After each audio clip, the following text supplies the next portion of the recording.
Dear learners, welcome back to the course Ecological Economics or Postgraduate Diploma in Sustainability Science.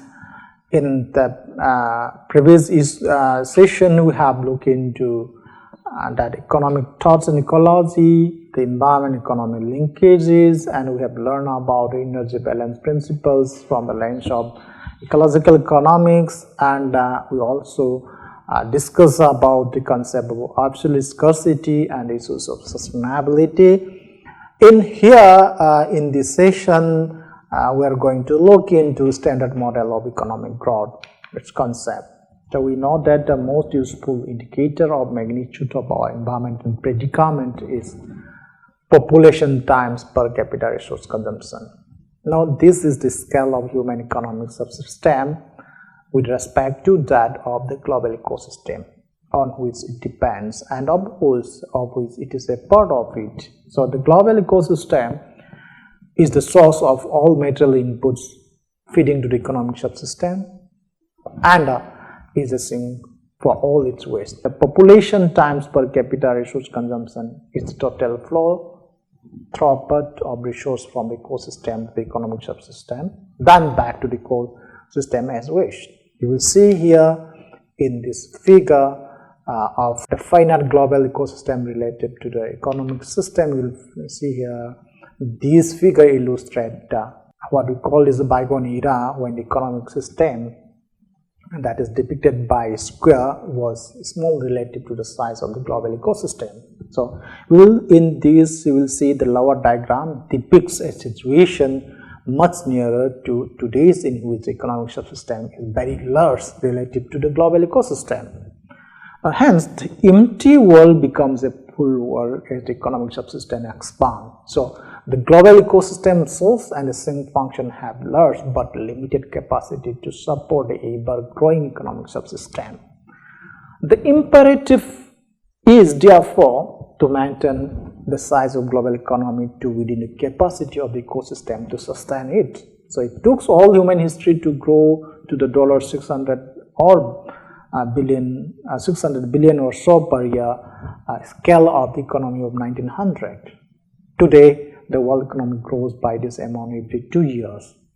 Unchecked today's $16 trillion per that year global economy may be 5 times bigger only one generation or so. So in this session, we're trying to explain the standard model of economic growth and describe the economic perspective of ecological limits. When we talk about the standard model of economic growth, we know that stable consumer prices, full employment, and increasing per capita wealth are economic and political goals in each and every nation across the world. So aggregate economic growth has been the principal means for realizing all these goals. So comprehensive and independent scientific investigation also provide compelling evidence that the growth of the global economy is not sustainable because it consumes many of the environmental services that underpin the production of goods and services.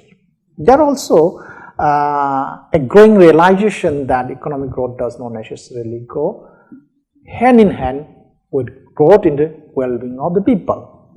So standard measures of economic output such as GNP, gross national product, they do not reflect the growing disparity between rich and poor in most nations, or the environmental degradation which diminishes the health of people, communities, ecosystem, and the economy.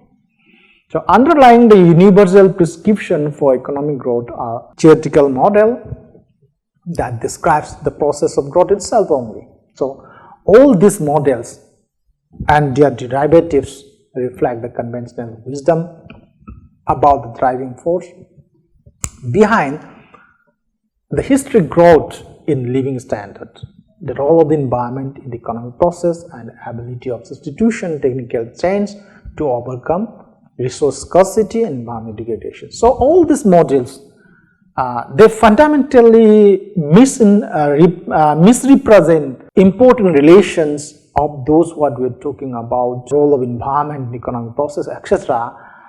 and therefore contribute to the expectation that type of economic growth we have experienced in last more than half century, which is we tag it as sustainable. There has been much discussion about over the last few decades about the role of resource in economic development and the compatibility of growth with environment and conservation. So as indicated by recent that exchange and you will see that those between mainstream ecological economics in different review of literature about the debate on this ecological economics and classical economy.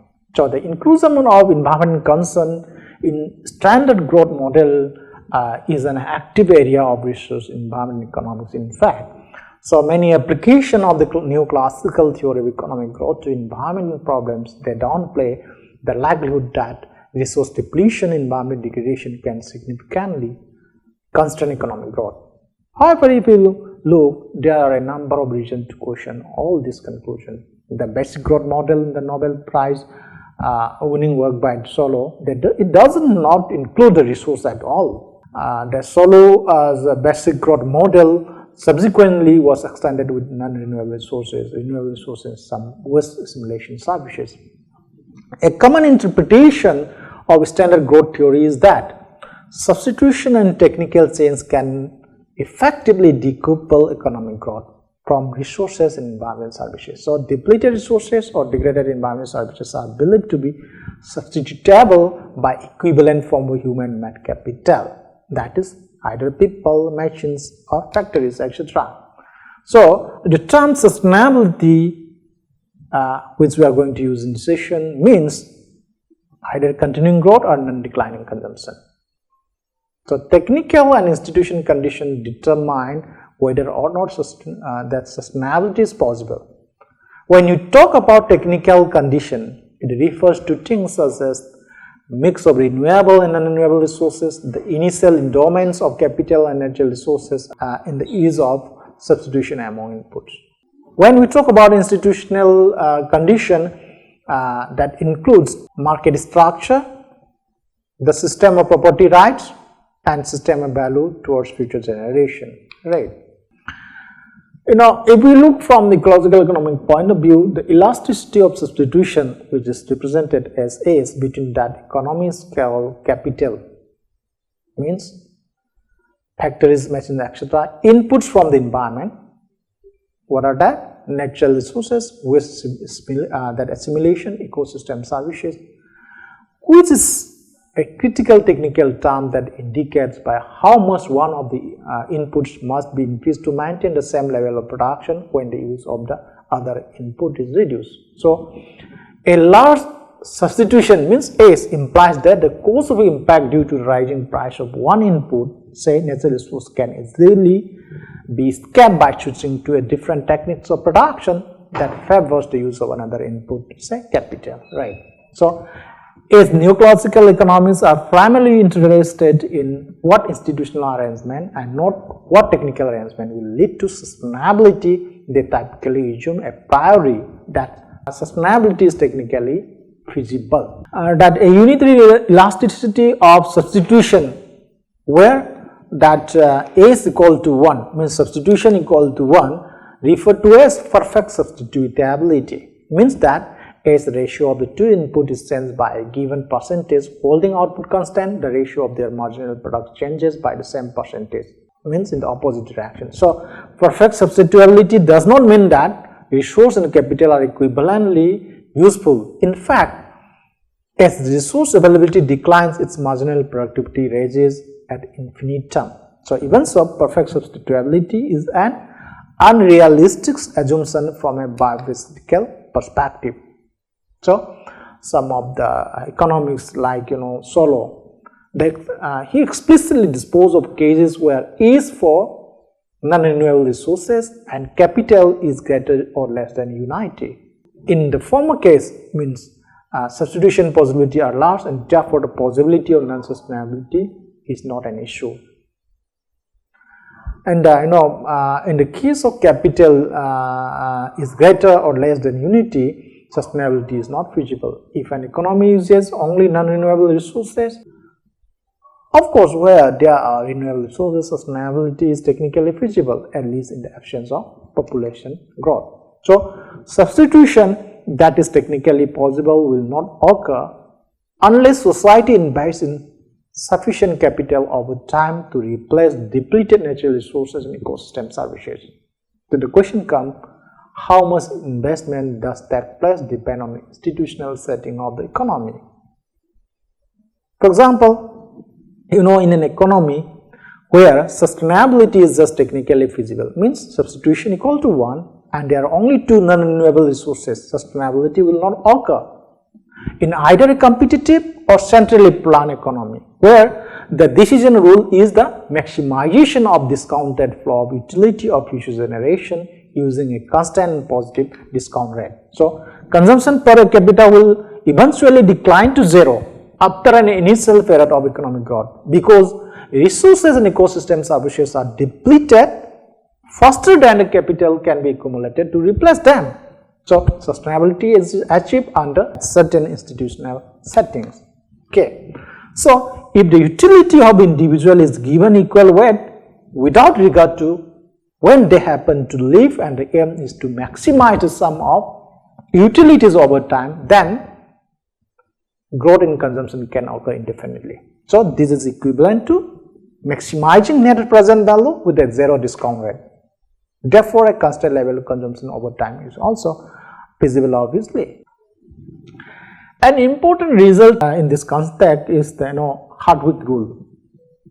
The Hardwick rule shows that if sustainability is technically feasible, a constant level of consumption can be achieved by reinvesting resource rents in other form of capitals, which in turn can substitute for resources. The few of the authors like Dixie et al.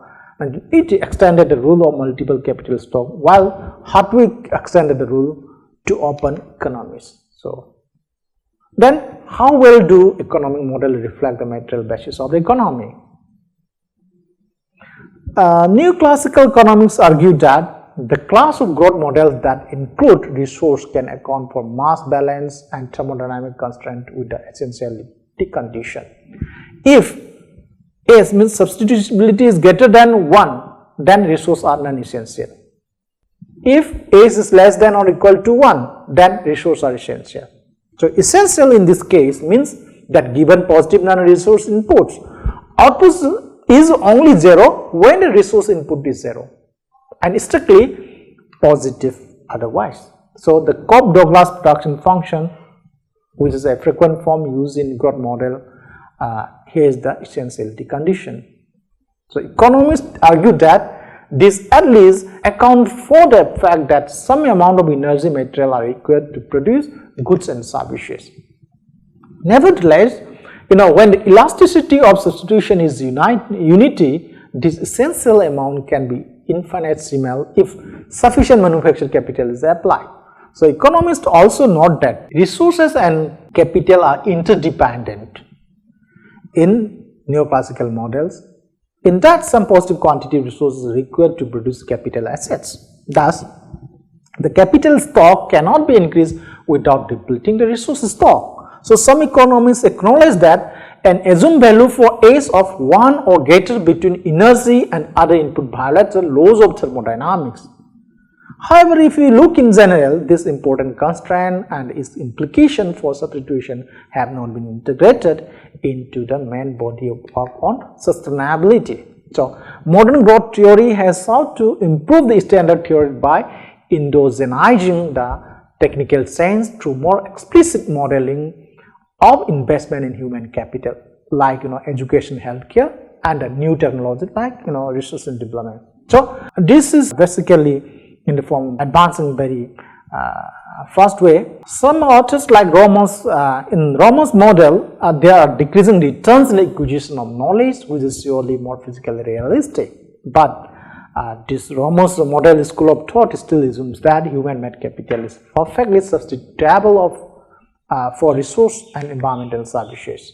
So, looking into what we discussed today, then we can summarize this session that environment economists have paid increasing attention to the environment, extending the standard tools of micro and macroeconomics to problem resource depletion, waste simulation, and in doing so, it has provided insight into some of the cause and the benefit of alternative plans to ameliorate environmental problems. So some of the environment economists have engaged natural scientists and policy makers in constructive debate about what, if anything, should be done about environmental problems.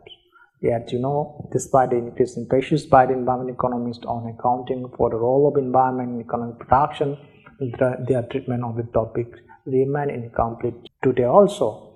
While some of the relevant mechanisms have been incorporated in individual models incorporating all of that important feedbacks have not been developed so far, and some models using applied work continue to ignore resource and environment. This is what are the backdrops of our economic growth. So with this, thank you very much. See you in the next session.